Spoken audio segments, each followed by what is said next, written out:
This is Jane. She's standing in her bathroom staring at herself in the mirror. It's tiny. Her roommate wants to get in. Last night, the condom broke. She knows that there's a morning after pill, an emergency contraceptive pill. But what if it's forever? She doesn't have the time right now. She's in college, she can't raise a child. But that doesn't mean she never wants any children. That doesn't mean she's sure she wants to get rid of the possibility forever. Forever's way too permanent. Jane messages her friend Sarah. You up? Yeah, why? Should I take Plan B?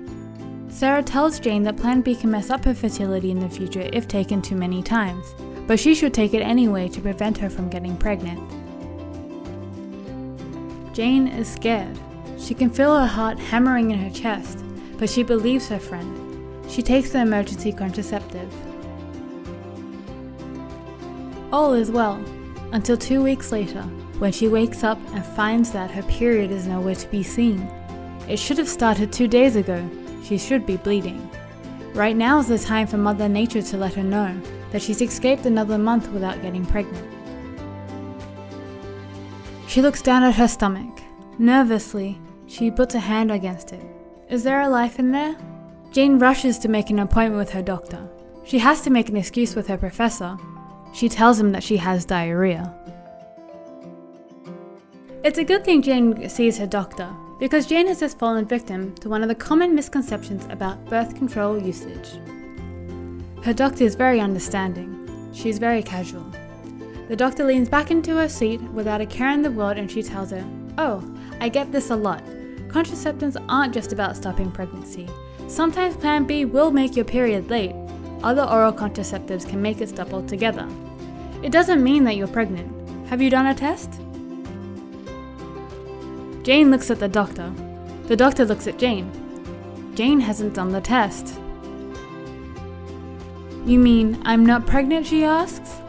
A wave of relief washes over her, and she relaxes back into her chair. It feels like she's just run a marathon. She never thought she'd long for the monthly evidence that nothing has gone wrong, but missing it had terrified her.